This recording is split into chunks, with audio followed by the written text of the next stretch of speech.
hoje em dia é uma definição corrente, constante, às vezes até invasora dos meios de comunicação, das redes sociais. Apesar de tudo, se eu vos faço a pergunta de uma forma muito direta, recebo também uma resposta muito direta: o Natal é a celebração do nascimento de Jesus.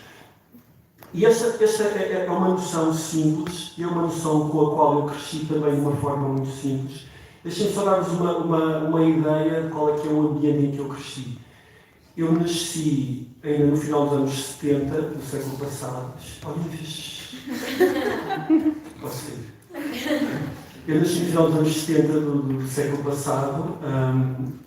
Ainda por cima cresci numa cidade do interior do país.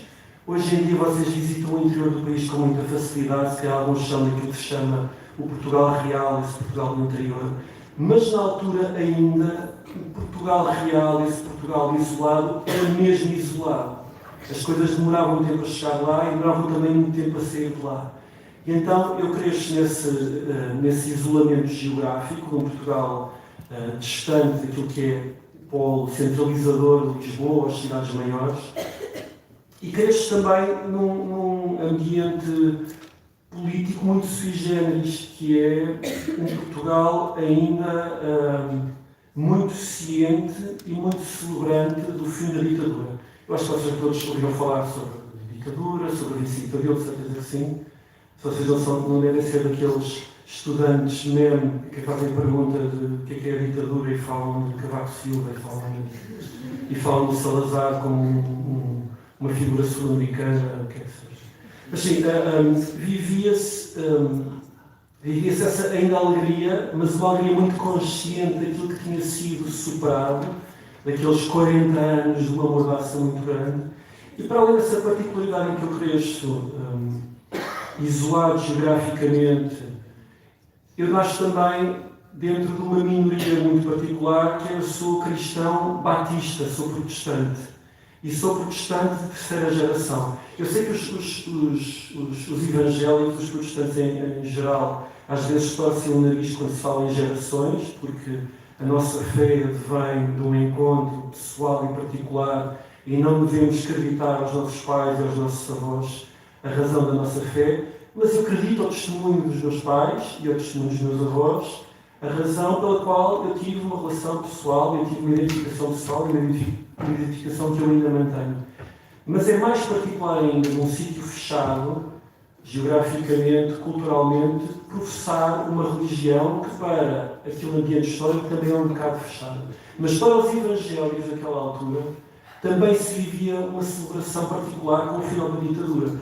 Porque não sei se sabem, mas embora as religiões divergentes, e falo divergentes porque ainda hoje, quando vocês ouvem no telejornal falar de igreja, está a falar-se da Igreja Católica. Eu sei que estão aqui católicos hoje, isto não é um discurso anticatólico, não estou a culpar, não estou a fazer uma culpabilização institucional, mas de facto a Igreja oficial para o Estado Novo era a Igreja Católica.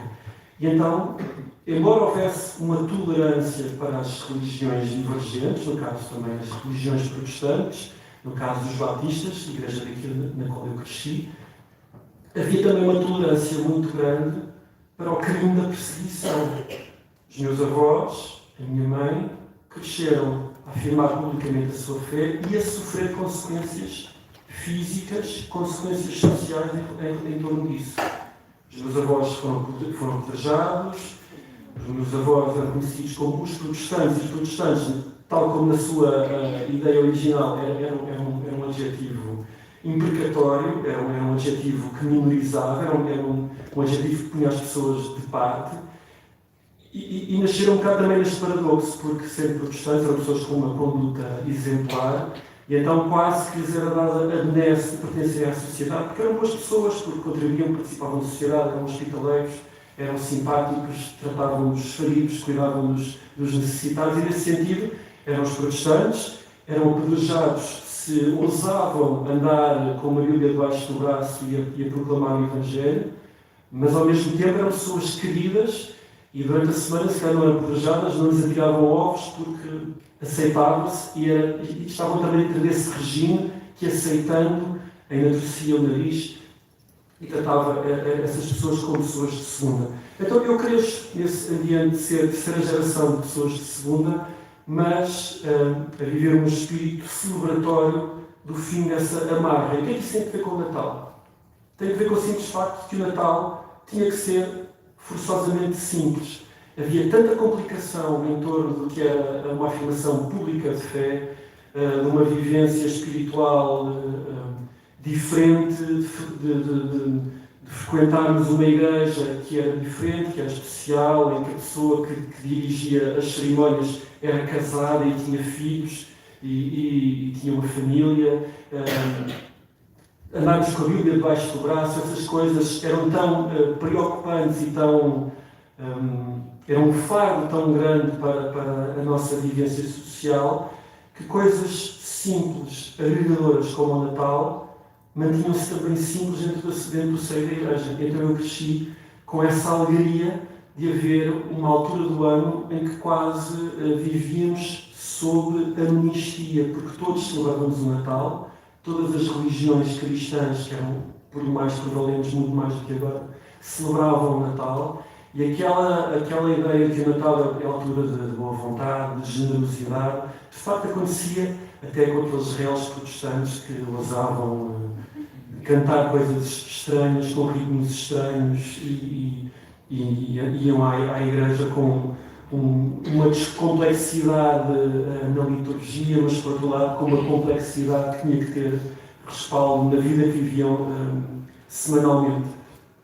Para além disso, deixou de ser uma altura, a partir de meados dos anos 70 até muito dentro dos anos 90, deixou de ser uma altura em que os protestantes viveram como resistentes, como os clandestinos. E então as grandes preocupações não eram já essa fuga à clandestinidade e também não eram as divisões internas por questões teológicas que nos apartavam.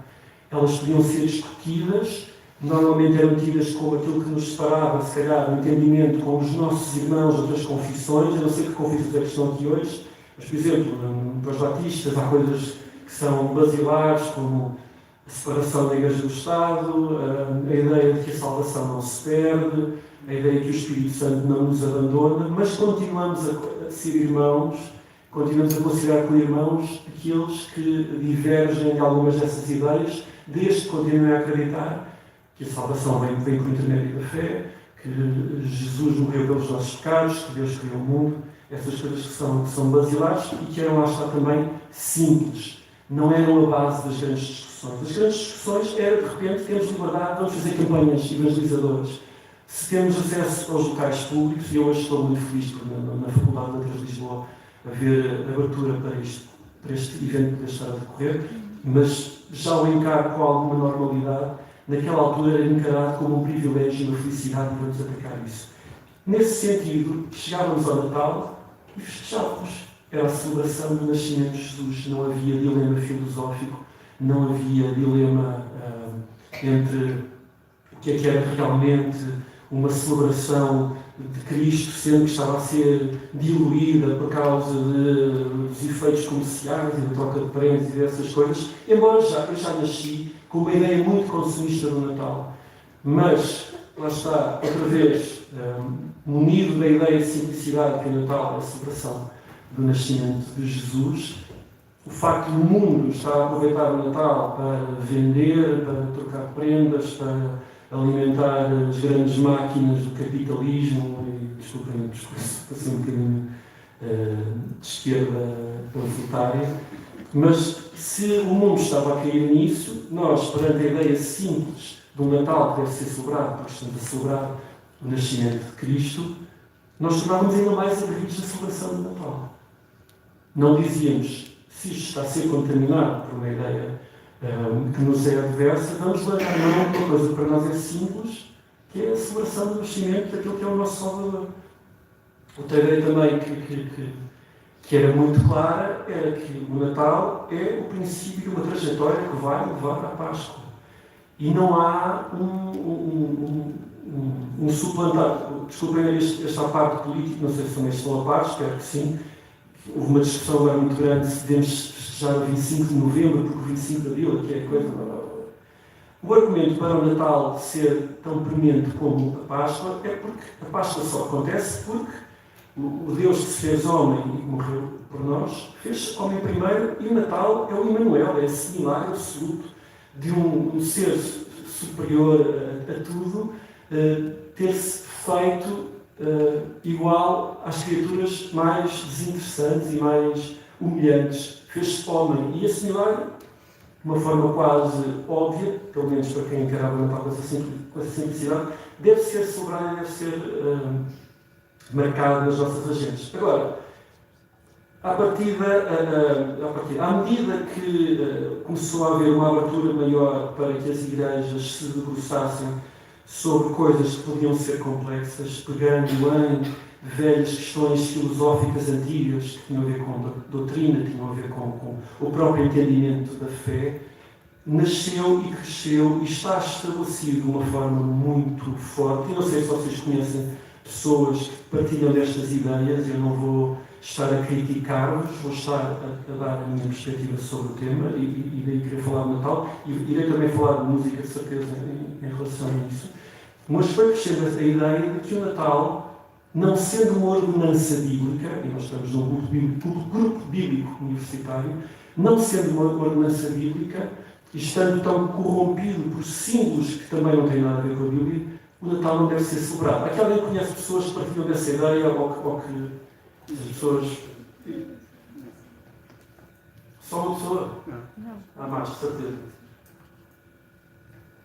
E deixem-me dizer-vos que esta ideia é antiga, é antiquíssima, ela virá até de uma forma muito premente, muito forte, logo desde a Reforma, mas tem paulatinamente ganhado adeptos e hoje em dia é vigente em muitas igrejas. Porque é que eu vou tentar contrariar essa ideia? Porque eu continuo a achar que o Natal, sendo simples e sendo a celebração do nascimento de Jesus, deve fazer parte do meu calendário, mesmo que não seja um calendário mandatório na Bíblia. A ideia de que não se deve celebrar o Natal, que é o fruto de coisas que não são propriamente bíblicas, lá está, é uma ideia antiga, que começa com alguns reformistas e que de alguma forma contraria aquilo que tinha acontecido na evolução da Igreja, a Igreja que nós hoje chamamos católica, que teve aquela divergência a partir da Reforma, que foi, de repente, fixar várias datas, muitas delas, como acontecia já com os judeus no Antigo Testamento, várias datas, várias celebrações, marcar o calendário ao longo do ano através de celebrações religiosas, e é aí que aparece o Natal. E quando se dá a Reforma, como se percebe, os reformistas, claro, fixados na ideia de que a Bíblia é a única regra de fé e de prática, como perceberam que muitas daquelas celebrações não tinham nada a ver com a Bíblica, algumas delas se calhar até seriam antibíblicas, sanaram tudo o que podiam, e então o Natal, em alguns grupos, tornou-se um fenómeno proscrito. O Natal é antibíblico. O Natal é uma maneira do diabo se trajar de espiritualidade, mas estar a entrar nas nossas casas vestido de Pai Natal, quer que seja. Isso é uma ideia mais recente. E essa ideia, sendo genuína e tendo os seus pontos, pode também ser contrariada. Uma das coisas que pode contrariá-la, à partida, é que nós não estamos forçados, na nossa prática religiosa, a seguir apenas aquilo que está instituído biblicamente. Somos obrigados, ou devemos ter a preocupação, ou devemos ser instados pelo Espírito a cumprir aquilo que nos é dito que é o certo, devemos afastar daquilo que é errado. Há práticas que estão explícitas na Bíblia que devem ser cumpridas de uma determinada maneira, mas isso não exclui que haja coisas que nós vamos pôr de parte só porque não estão escritas na Bíblia. É verdade que a Bíblia nunca fala em Natal, a Bíblia nunca fala em Christmas, da maneira em que como nós o conhecemos como uma celebração específica e uma celebração que é dita para ser celebrada todos os anos, mas ainda assim a Bíblia não fala de montes de coisas que nós fazemos nas nossas igrejas, quem aqui pertence à igreja, e que nós fazemos sem o mínimo de complexo de culpa. A Bíblia não diz qual é que é a ordem de culto, que temos que começar com um hino e depois uma oração. A Bíblia não diz que nós temos que orar antes das refeições, e embora não seja uma obrigação, uma coisa que nós podemos fazer, se o fizermos enquanto ritual, não é mau. Digo, não é mau se o fizermos enquanto um ritual. Se é um ritual consciente, ainda melhor. Se tornar uma prática, não é uma prática que está instituída.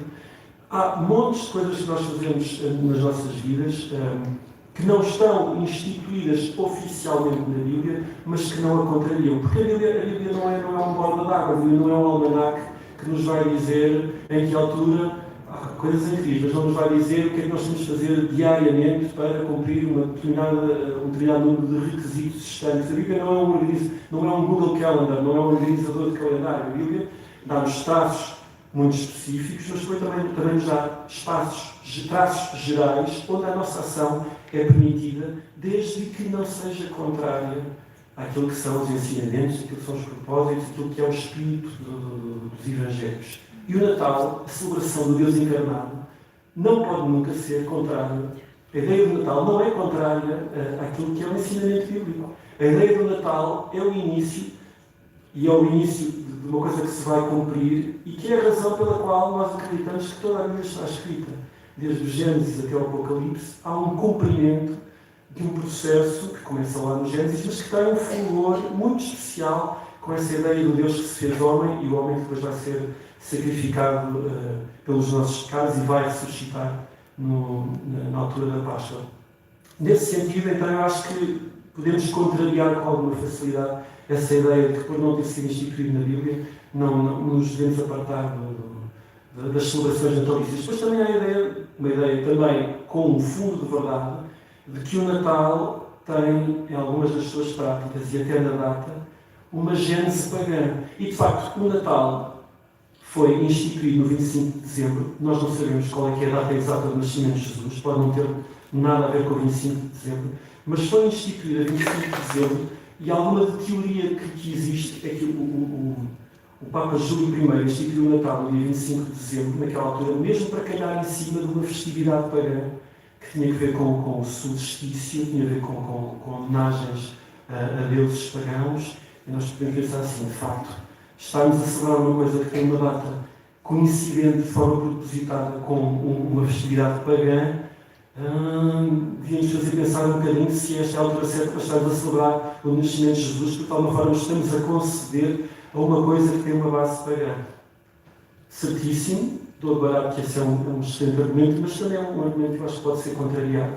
E pode ser contrariado exatamente porque essa ideia de fixar o Natal a 25 de dezembro, calhar em cima da festividade pagã, tem a ver precisamente com a conquista desse dia, com o resgate desse dia, com a limpeza, com o sanar desse dia de qualquer ideia pagã, quase como vamos limpar esta tradição, vamos acabar com ela, já não acreditamos nisto, isto já não nos faz sentido, então vamos substituí-la com outra que se imponha.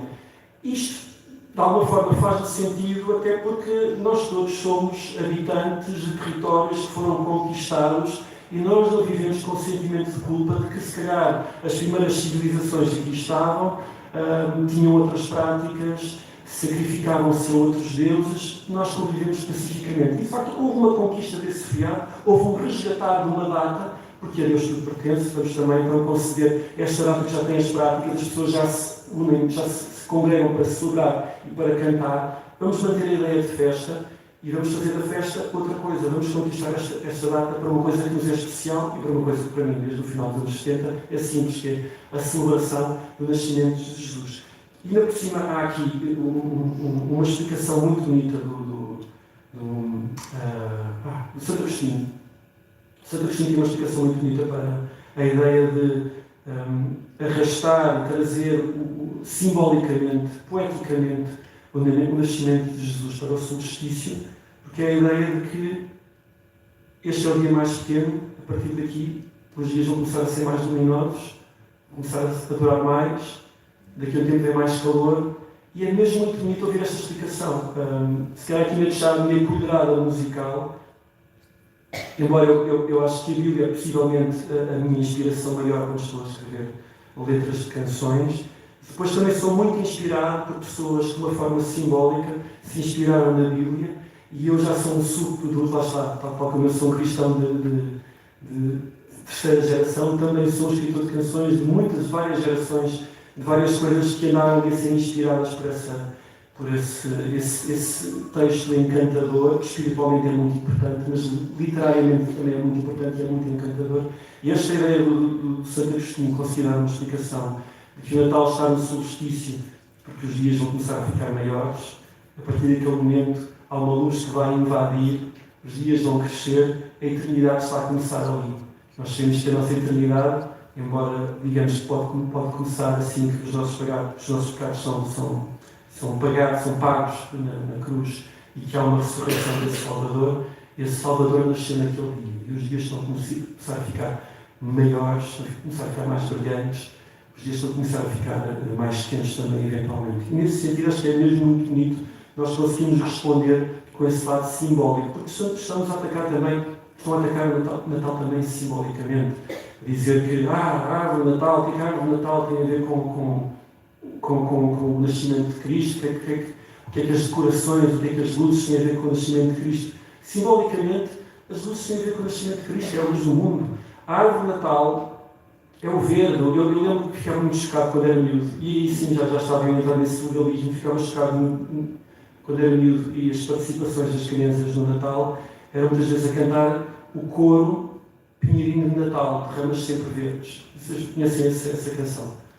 Pinheirinho de Natal, de Ramas Sempre Verdes, a estrofe que era cantada, possivelmente haverá mais, não faz menção nenhuma a Jesus Cristo, não faz menção a Deus, não faz menção à criação do mundo. E eu gostava sempre um bocado, muitas pessoas se vão converter ao ouvir o Pinheirinho de Natal.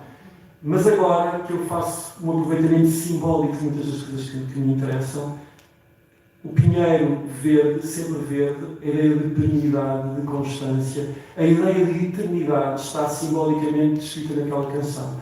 E isso, enquanto pessoa que é sensível, porque me é conveniente, eu não sou nada sensível, está aqui a Raquel Lopes, que é a filha do meu pastor, ela sabe que nós da Beira Alta somos pessoas cheias de pedra, não temos sentimentos, mas para a minha profissão convém às vezes ser um bocadinho mais sensível e perceber que uma canção sobre uma árvore desinteressante, uma árvore que arde todos os anos aqui em Portugal, mas é uma árvore que consegue ser verde o ano inteiro, e isso apontar para o milagre da criação, isso apontar para o milagre de Deus feito homem, eu acho que é uma das coisas mais bonitas e mais inspiradoras, porque nós, se quiséssemos ser sempre literais em relação ao Evangelho, estávamos a negar algumas das histórias mais bonitas que o próprio Evangelho contém. Jesus, quando queria que as pessoas ficassem a matutar sobre uma coisa, nem sempre lhes dava as verdades absolutas. Contava histórias simbólicas.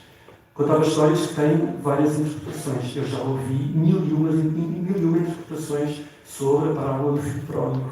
E ainda assim, não creio ter ouvido nenhuma que fosse propriamente errada, porque também está aí a sabedoria de Cristo, que é uma coisa que tem várias interpretações, e a maioria delas, para não dizer todas, são proveitosas e dá para sermões, dá para meditações, dá para pensarmos aquilo que andamos a fazer, pensarmos aquilo que queremos fazer. E é uma história muito simples de um miúdo que quis ir à sua vida e pedia dinheiro aos pais e depois voltou com o rabinho entre as pernas e ainda ficou um bocado invejoso do irmão que esteve lá o tempo todo, etc.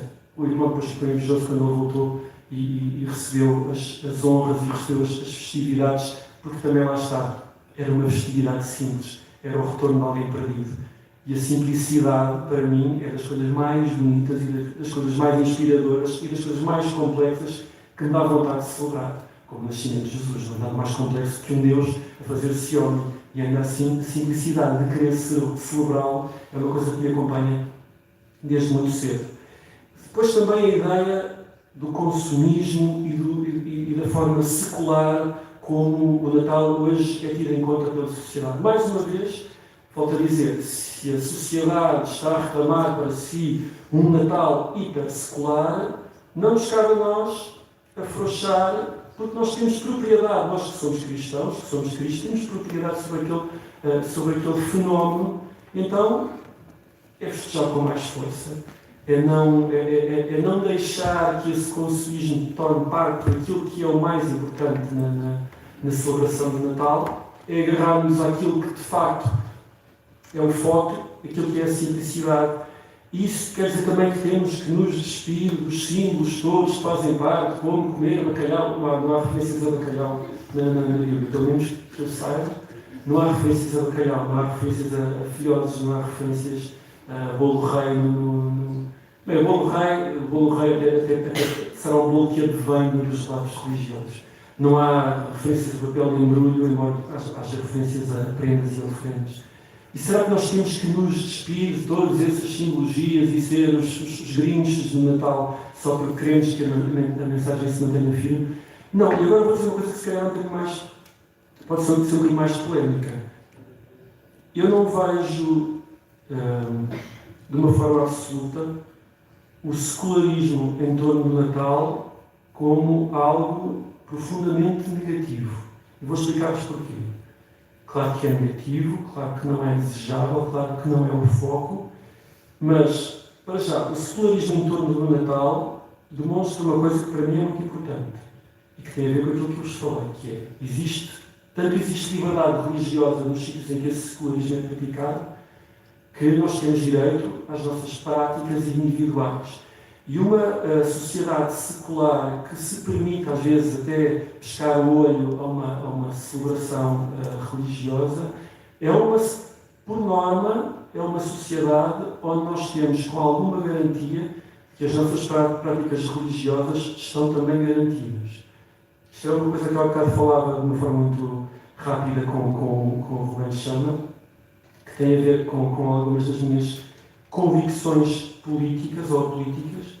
E hoje em dia os evangélicos, em muitos locais do mundo, são conhecidos por serem uma força política, não uma bancada religiosa, mas uma força com prevalência política.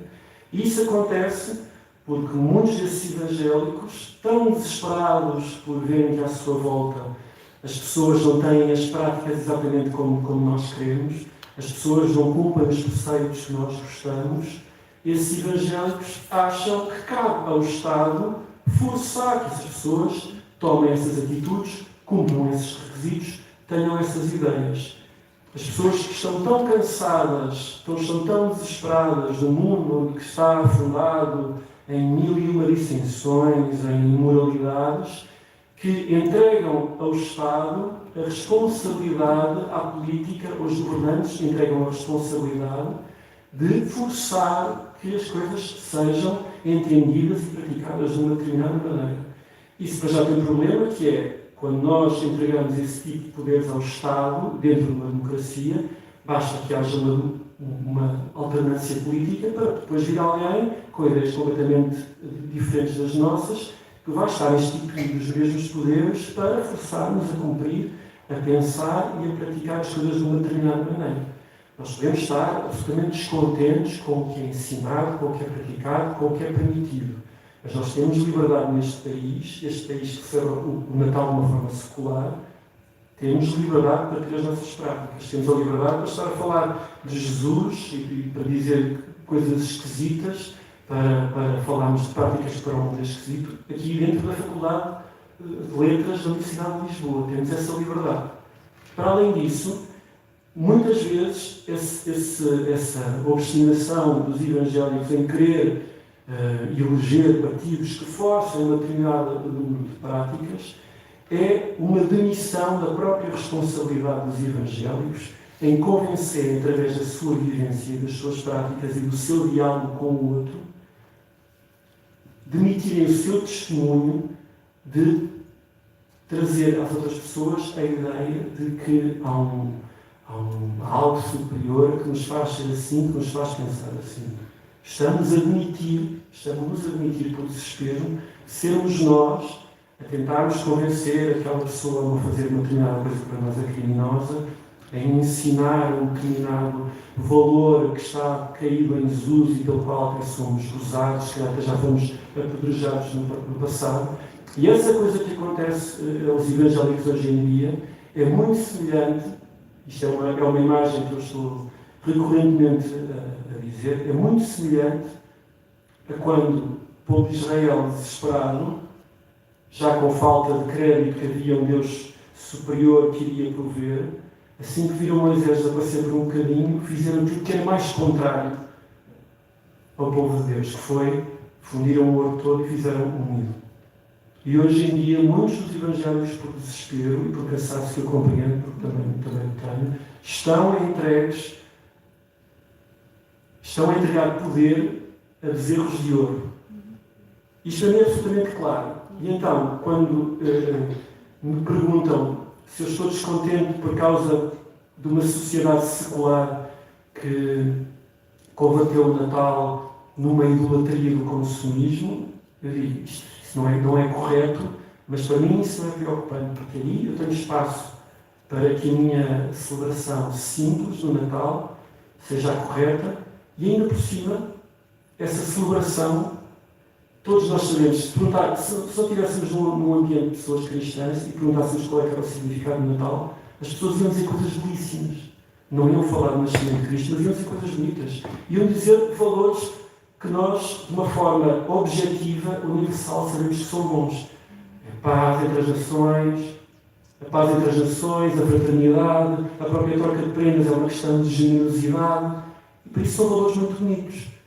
É triste que não estejam a celebrar o nascimento de Jesus, mas até as pessoas mais distantes de quererem saber de Deus, de acreditarem que Deus existe, de acreditarem que Deus encarnou, mesmo essas pessoas, nesta altura, consagram o seu tempo para coisas que são positivas e coisas que são bonitas. Isso chega?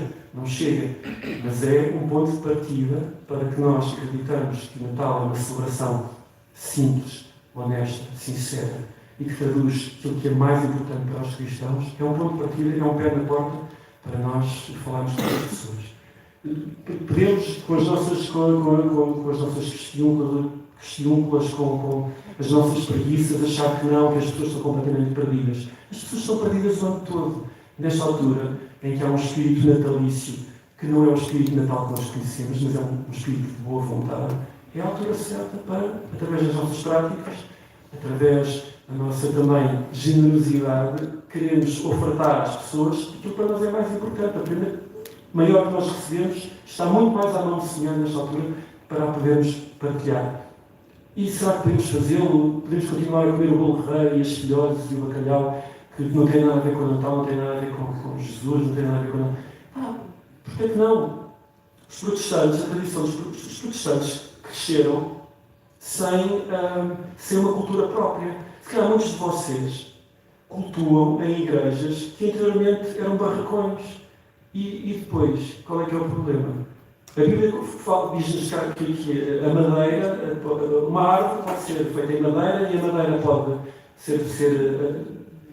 ir para a fogueira para nos aquecer, pode ir para o forno para fazer o pão e pode ser esculpida para fazer ídolos. O problema dos ídolos não é a árvore.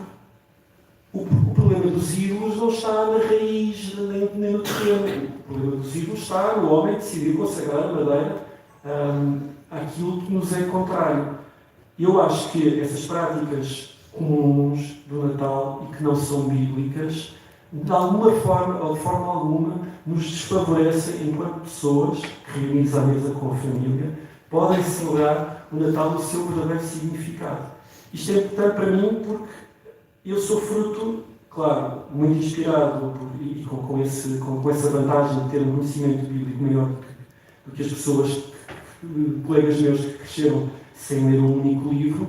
Eu tenho essa base de inspiração, mas eu também sou fruto da cultura popular. A música que eu faço claro que espelha muito da música que eu ouvi na igreja, mas a própria música com a qual eu cresci na igreja não é música sacra de origem. É música que, a partir da Reforma, como os protestantes não tinham uma cultura própria, não tinham músicas próprias, roubaram músicas de salões e de cabarés e deram-nos contextos religiosos. E muitas daquelas coisas que vocês às vezes estão nas igrejas a dizer isto é muito chatinho, quem deve vai cantar naqueles cordes mais animados, aquele som, e coisas onde a bateria tem mais prevalência, e estamos a cantar estes hinos antigos. Mas os hinos antigos, muitos deles, vieram de sítios absolutamente proscritos, sítios que não seriam nada recomendáveis para cidadãos de bem. Desculpem, só usar esta expressão, não é de todo a minha intenção estar a fazer um novo comentário político. Mas esses cidadãos de bem não poderiam compactar com aquela música, mas era o que estavam a ensinar. E depois, no final do século XIX, início do século XX, aquilo que nascia uma tradição protestante musical começou a influenciar a música popular que se fazia em torno.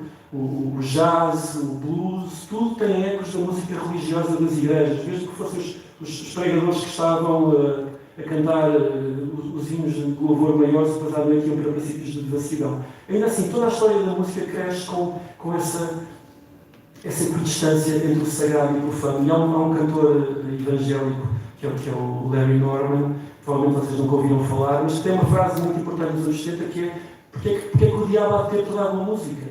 Se a música é uma coisa boa, se nós acreditamos que as coisas boas, pela graça de Deus, pela graça comum de Deus, chegaram até nós, porque é que nós devemos consagrar aquilo que é bom, um bom bacalhau, porque é que não há de ser comida à refeição quando estamos a celebrar o nascimento de Jesus? Porque é que não? Não sei porque. Eu já estou a juntar o meu tempo, mais 5 minutos. Mas eu não sei se tem mais alguma coisa a dizer. Não, mas eu. Só para dizer também que essa ideia de que a prática cristã tem de estar muito ligada a um tradicionalismo, como ele é descrito na Bíblia, é uma coisa que é destruída na própria Bíblia. Não só temos episódios de Jesus a atender a festividades que não estavam escritas na Torá, como o Hanukkah, o próprio Jesus ia a uma feira de maio, ia a uma feira qualquer, participar nas festividades, coisas que não estavam descritas, não eram recomendadas, nem encomendadas, recomendadas não é a palavra certa, mas que não eram encomendadas no que havia escritos posteriores, aquilo que era a palavra de Deus até aí. E para além disso, uma das partes mais importantes, depois da salvação, a coisa mais significativa para mim no Novo Testamento, isto se calhar pode outra vez parecer discurso político, mas a seguir ao foco de Jesus é o tema principal do livro inteiro, mas a seguir a Jesus no Novo Testamento, o foco principal para mim é o estrangeiro, é o outro, é o forasteiro, é o que nos é distante. Nós somos tidos como forasteiros a quem foi dada a benesse de podermos pertencer a uma nação celestial. E depois, até em termos muito práticos, assim que Jesus morre e a Igreja se começa a movimentar, a Igreja primitiva correu o sério risco de ser confundida só como mais uma derivação menor, um afluente, Jesus como um profeta menor dentro do judaísmo. Porque alguns dos primeiros cristãos, incluindo o primeiro Papa, queriam que fossem mantidas, desculpa esta do primeiro Papa, queriam que fossem mantidos todos os rituais e só os rituais e todas as proibições e todas as coisas que não eram facultativas na lei anterior, como aquilo que as pessoas comiam, por exemplo, aquilo que as pessoas comiam, a circuncisão.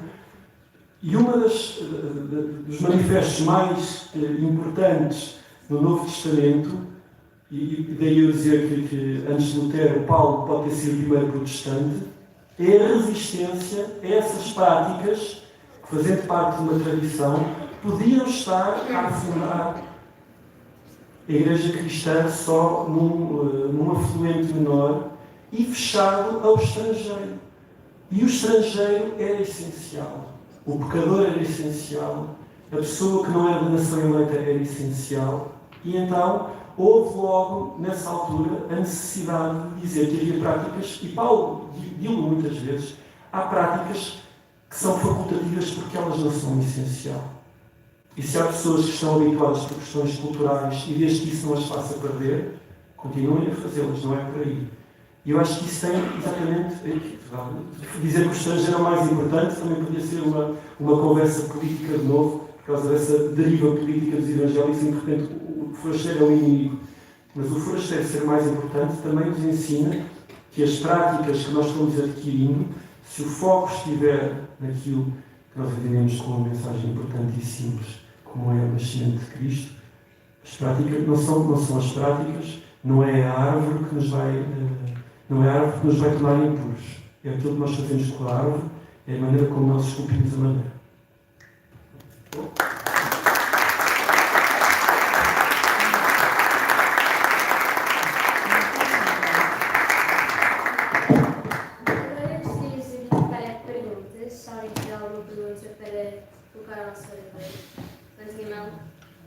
No judgments, ok?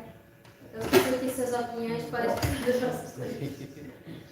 E uma pergunta? Toda a gente gosta de Natal, ok? Eu tenho, por acaso. Desculpa. Não? Ladies first. Falaste primeiro. Não, vai agora. Ainda estava a formular. Queria perguntar, já que aprendeste um bocado da área da música, não é? Se tens alguma opinião sobre ouvirmos todo o tipo de música do Natal.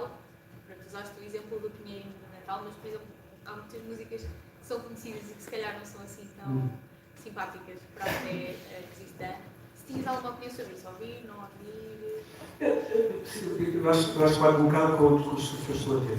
Há canções que são absolutamente despejadas de qualquer significado de Natal. Mas são canções de inverno, que sabem a nesta altura. Nós não temos que nos afastar delas se elas não nos fizerem mal nenhum. Há canções um bocadinho duvidosas em torno do Natal, essas há. E eu diria, eu vou ver esta canção, ela vai fazer algum mal? Pode fazer, e se eu achar que faz?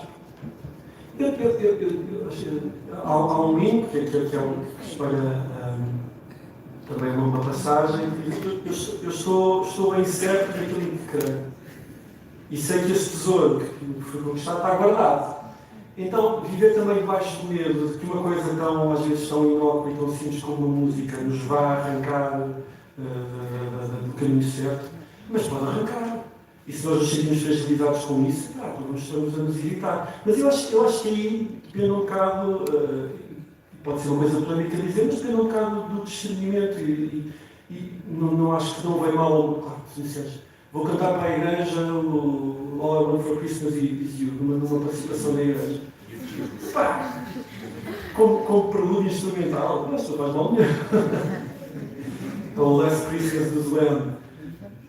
Não são canções, lá está, para mim são canções que refletem essa secularização de pessoas que também reconhecem que esta é uma altura especial. Não me fazem mal. Se eu gostar da melodia, posso associá-la.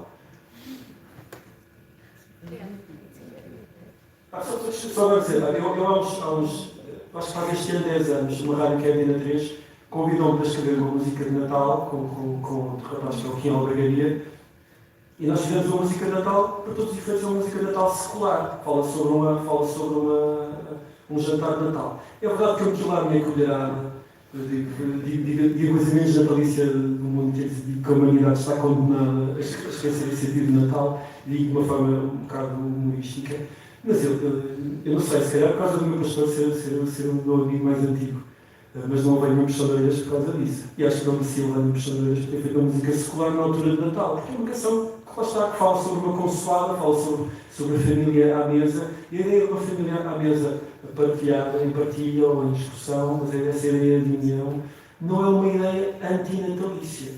Pode ser uma ideia que faça as pessoas divergirem em relação ao significado real do Natal, mas lá está, também pode ser uma oportunidade. As pessoas que vão escolher, mas o gajo diz que a humanidade está bem cantar que a humanidade está condenada e que o mundo vai todo para a ideia porque não reconhece o significado do Natal. É dos nossos. A mim surgiram, sempre que é o Espírito Santo, mas surgiram duas passagens bíblicas que estavas a falar sobre isso de poder ouvir música secular ou estarmos a inserir o contexto secular nas nossas vidas, ou até mesmo apropriarmos de contexto secular para torná-lo cristão. Então surgiram dois versículos e queria saber se é da tua opinião podemos usá-los para justificar aquilo que nós possamos fazer na liberdade do Espírito.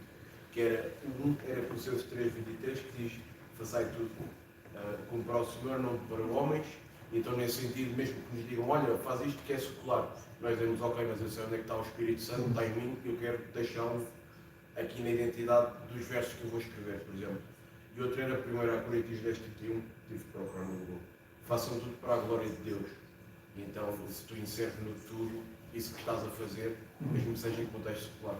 Sim, isso é uma questão que ganha contornos especiais, não sei se tem ganhar, quando tens uma profissão como é a minha, em que eu vivo de dizer coisas, de cantar coisas, escrever e cantar coisas. Ou seja, se calhar é uma pergunta, Tu não questionas alguém que é contabilista, quer dizer, pode ser uma questão de honestidade, o que é que seja.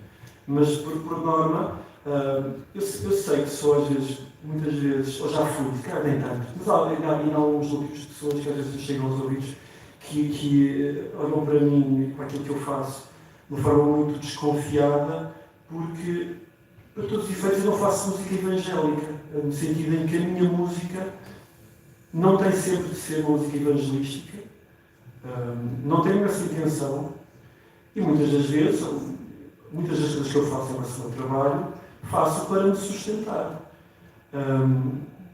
Será que eu, que tenho essa responsabilidade, tenho esse palco, tenho esse holofote de estar a dedicar palavras, se não o fizer sempre sobre um contexto religioso, sobre uma declaração de fé, estou a praticar uma atividade que não está a ser feita, a ser desenvolvida para a glória de Deus?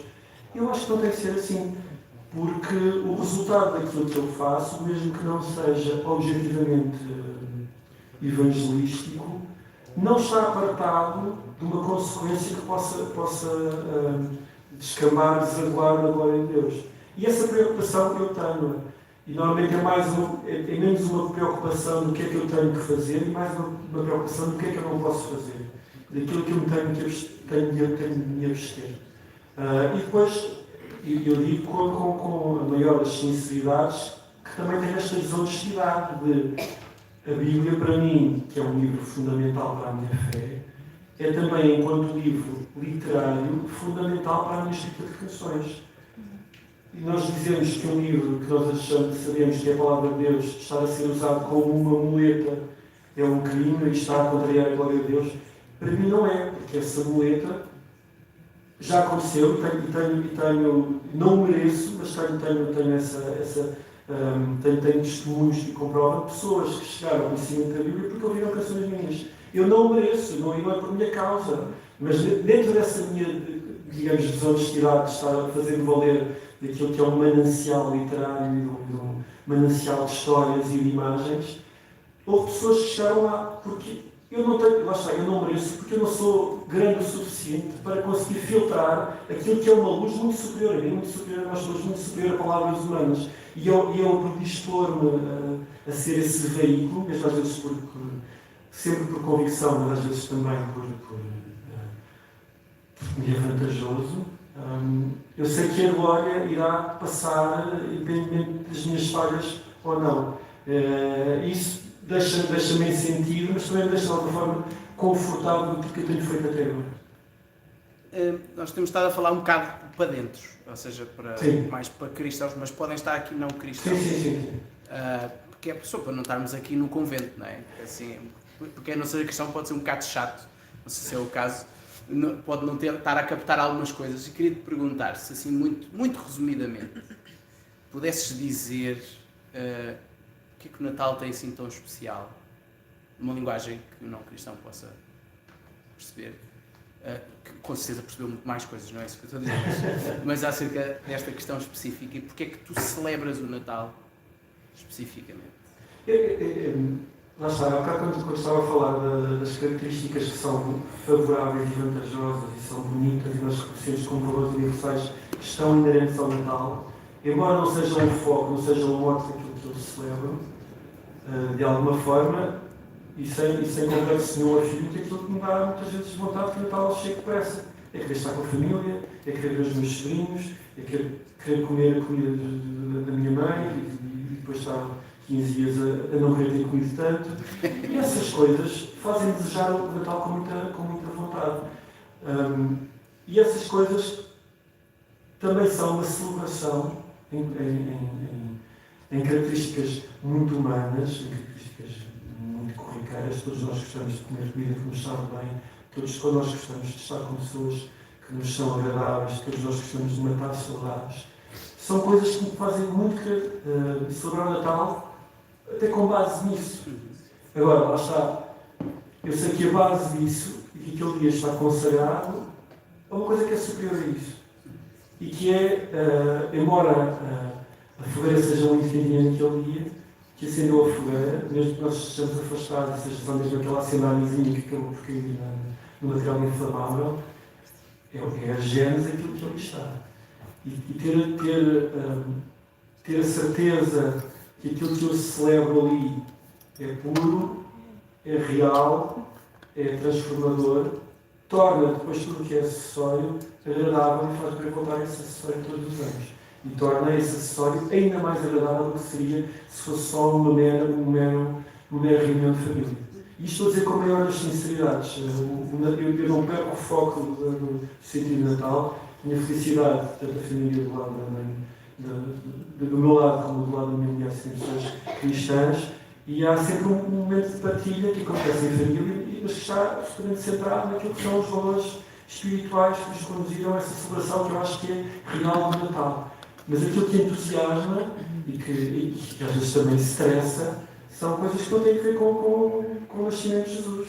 Mas não tenho que ter sentimentos de culpa com isso. Vocês estão na idade de se casarem, vão perceber, mesmo que façam uma união religiosa, que seja uma cerimónia muito bonita, aquilo que vos vai consumir mais tempo e estressar é a roupa, é o vestido de noiva, é o bolo de noiva, é o que os convidados vão comer, e isso torna o vosso casamento pagão só para não estarem preocupados com isso. Acho que não é mesmo.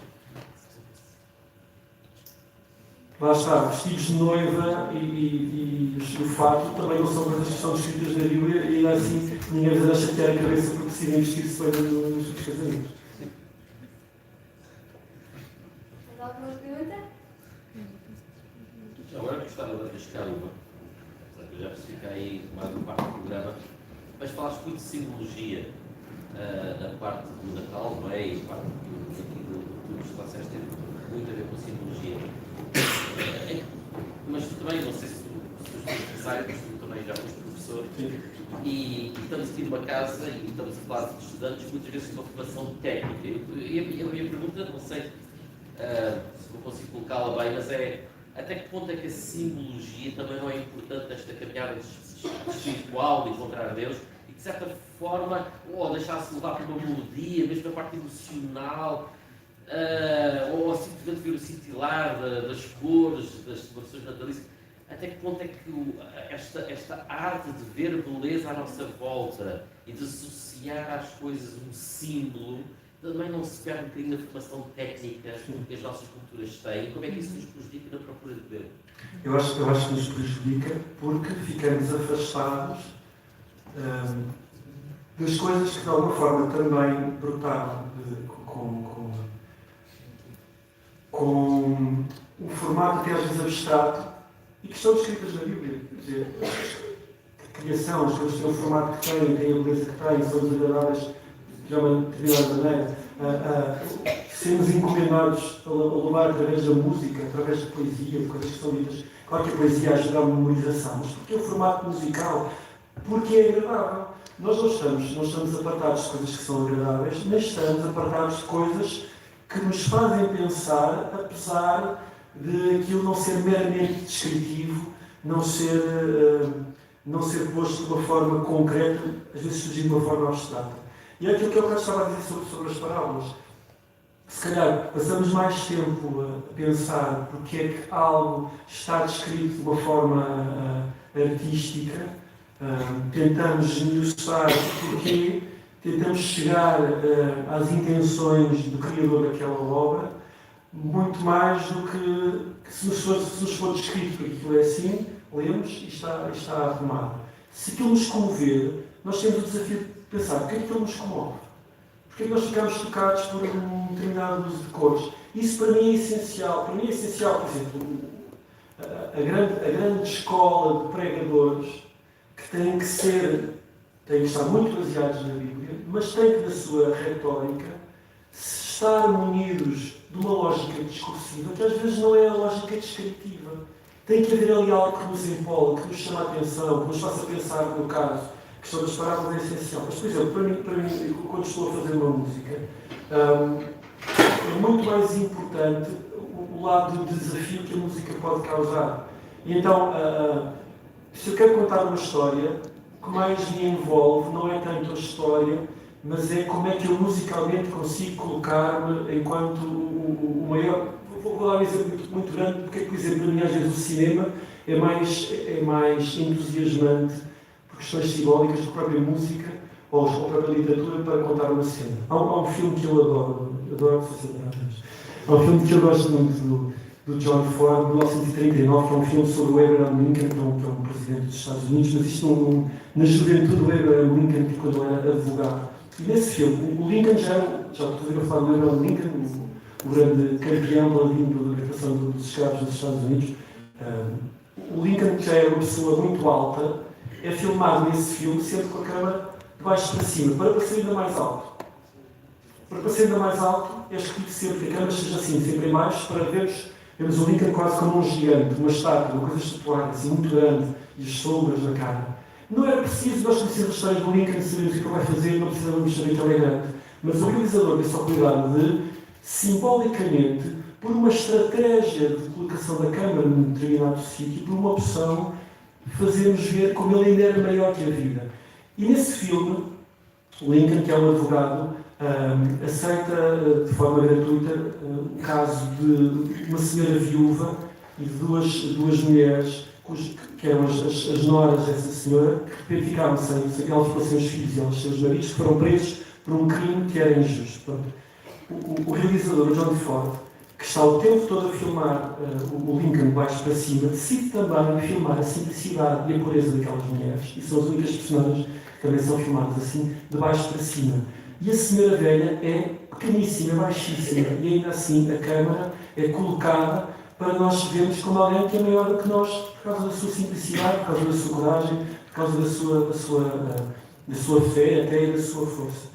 Isso a mim interessa-me absolutamente enquanto escritor de canções, enquanto pessoa que quer passar uma mensagem para além daquilo que é descritivo, para além daquilo que é literal, para além daquilo que é objetivo, para além daquilo que é formal. Então, simbolicamente, se alguém chegar à conclusão de que eu escrevi uma determinada canção a partir de uma determinada perspectiva, se alguém chegar a esse mistério, se alguém conseguir descobrir as motivações que me fizeram usar um acorde de determinada maneira, para essas pessoas a mensagem vai ficar de uma forma muito mais substancial do que simplesmente se estiver a declarar uma coisa qualquer e não houver desafio e não houver labirinto para o qual a conclusão se chega. E da mesma forma, os símbolos podem ser, outra vez, lá está, os formatos estanques de uma mensagem que está concentrada num objeto, numa cor, numa decoração, numa cena, que nos vai sempre fazer lembrar mais do que uma descrição que é mais demorosa, recordar em toda a sua acessão, em todas as suas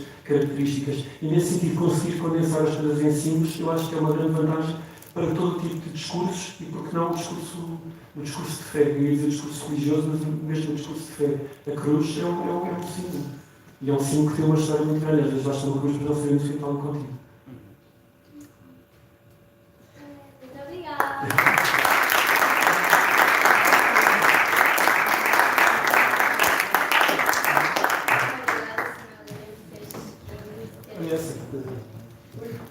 Dado que seja fixo, foi muito bom, muito obrigada. E se quiserem o meu próprio, símbolos são algo muito importante também. Na nossa relação culinária, tivemos várias pessoas aqui que uma da simbologia delas que faz a sua parte do rito de Natal é a estar com a família, a comida da avó, coisas assim. E a maioria das pessoas que escreveram aqui são pessoas que provavelmente não são cristãs. Então, isso literalmente só acrescenta mais um argumento a favor daquilo que nós ouvimos esta noite. Mas pronto, vamos passar aqui para o final da nossa culinária. Temos uma novidade. O que é que nós começámos a fazer na culinária passada? Nós vamos continuar? Exatamente! Os stickers! E o sticker deste mês, ele tem a ver com o quê? Com o Natal, mas não é um sticker qualquer. Porque nós temos aqui um astro de música e por isso nós fizemos um disco!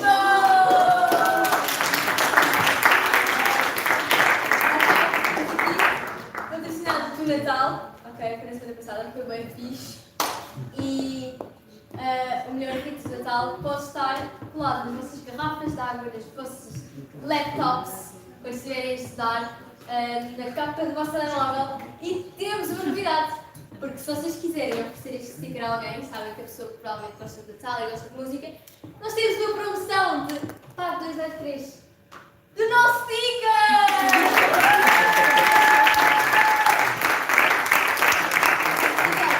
Então, passem ali, é apenas €1, ou seja, se comprarem 2, levam 3. Acho que é uma vantagem. E Atenção, tudo isto não vamos usar pegar no dinheiro e não sei o quê, a direção do BU vai e vai fazer jantar, não. É para juntarmos dinheiro e fazermos mais eventos, melhores eventos a partir do BU, conseguimos chegar a mais gente, tudo isso. E pronto, queremos também convidar-vos agora para termos um convívio ali no McDonald's, como sempre, no Campo Grande, e vou chamar o Gui para começar com a oração e explicar o que é oração. falta só uma coisinha. Se vocês estão aqui podem provavelmente não ser cristãos, tiveram curiosidade sobre o título, sobre toda essa biografia de Jesus que foi apresentada, desse Jesus que nós apresentamos enquanto cristãos. Temos aqui um grupo que é apenas para céticos e curiosos, então se tens curiosidade podes join e é isso. Portanto, para quem não sabe o que é a oração é quando temos um momento em que falamos de maneira mais íntima com Deus, em que Ele pode guiar-nos, esclarecer-nos sobre dúvidas que estamos a passar. A oração é um momento muito importante para cada cristão, porque como é que se cria uma relação sem conversa? E Deus está sempre aqui para ouvir e para responder. Portanto, gostava agora, como é que nós fazemos normalmente? É fechando os olhos, baixamos a cabeça e tentamos falar com Deus de uma maneira com respeito e amor. Portanto, vou dar início então. Senhor Deus e Pai, muito obrigado por mais um dia de vida, muito obrigado por mais um plenário. Agradecer-te pelo orador, pelo Sr. Mel ter estado cá, disponibilizou o tempo dele para falar um bocadinho sobre a tua vinda, Deus. Que possamos sempre ter em mente que, por mais que seja tradição, a maneira de ver a perspectiva, este dia simboliza a tua vida. Quando tu te tornaste homem, para depois nos ensinares, nos salvares com o teu sacrifício, com todo o teu amor, Deus. Agradecer-te porque ainda hoje permite-nos de poder falar sobre ti, num país que nos deixa livremente divulgar-te. Pedir-te também pelas pessoas que se calhar não podem festejar o Natal noutros países, mesmo se tu és relevante em cada país, Deus, que eles possam ter um 25 abençoado e contigo, mesmo que não possam mostrar de uma maneira pública. Deus, que abençoes o resto desta noite e as pessoas que estão aqui nesta sala, Deus, em nome de Jesus. Amém.